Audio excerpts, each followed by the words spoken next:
ऋषि पंचमी की कथा। विदर्भ देश में एक शेंजित नाम का राजा था और उसी राज में एक सुमित्र नाम का विद्वान ब्राह्मण था। उसकी पत्नी का नाम जयश्री था। एक दिन वह रसोई घर में रजस्वला धर्म को प्राप्त हो गई और वह समयानुसार भोजन आदि वस्तु छूती रही। इस प्रकार समय पाकर दोनों पति पत्नी की मृत्यु हो गई। मरने पर ब्राह्मणी का कुतिया का जन्म हुआ और ब्राह्मण को बैल का जन्म लेना पड़ा, पर दोनों को अपने तप के प्रभाव से पूर्व जन्म की बातों का स्मरण बना रहा और यह दोनों प्राणी अपने ही पुत्र के घर में पुनः जन्मे। एक दिन पितृ पक्ष में ब्राह्मण कुमार ने अपने पिता की श्राद्ध तिथि में विधि के साथ ब्राह्मण भोज रखा और अपनी पत्नी से स्वादिष्ट पकवान खीर आदि बनवाकर तैयार की। दुर्भाग्यवश एक सांप ने उस खीर में जहर उगल दिया। यह सब वह ग्राहिणी कुतिया बनी देख रही थी, तो उसने सोचा कि अगर ब्राह्मण खाएंगे तो मृत्यु को प्राप्त हो जाएंगे, इससे मेरे लड़के को हत्या का भारी पाप लगेगा। इससे उस खीर को कुतिया ने जानबूझकर जूठी कर दी। उस बहू ने कुतिया को इतनी मार मारी कि उसकी कमर तोड़ दी और खीर फेंक कर दूसरी बना ली। फिर श्राद्ध कर सब ब्राह्मणों को भोजन कराया।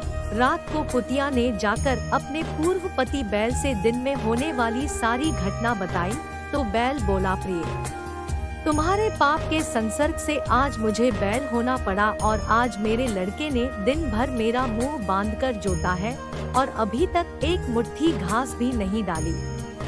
यह सारी बातें वह ब्राह्मण बालक भी सुनता रहा, जिससे वह बड़ा दुखी हुआ।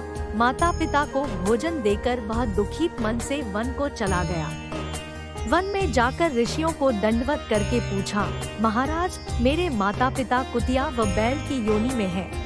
वह किस प्रकार इस योनि से छुटकारा पा सकेंगे? तो ऋषियों ने बताया, तुम्हारे माता पिता ने रजोधर्म दोष से कुतिया व बैल का जन्म पाया है। इससे तुम घर जाकर विधि से उत्तम व्रत ऋषि पंचमी का करके उसका फल अपने माँ बाप को समर्पण करो, जिससे वह पशु योनि से मुक्त होकर स्वर्ग प्राप्त करे। मुनियों से विधि सुनकर ब्राह्मण पुत्र ने घर आकर विधि के साथ स्त्री सहित भाद्रपद शुक्ल पंचमी को ऋषि पंचमी का व्रत किया और श्रद्धा से उस व्रत का फल अपने माता पिता को समर्पण किया, जिसके प्रभाव से वे इस क्रूर योनि से छूटकर दिव्य देव विमान पर आरूढ़ हो स्वर्ग को प्राप्त हुए।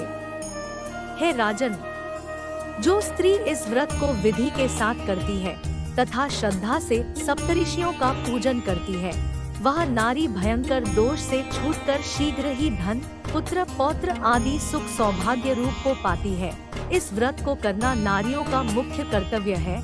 इससे मन, शरीर आदि दोष मुक्त होते हैं। जो फल तीर्थों के करने से प्राप्त होते हैं, वह इस व्रत से अनायास नारियों को मिलते हैं। इति श्री रेवाखंडे ऋषि पंचमी व्रत कथा संपूर्ण।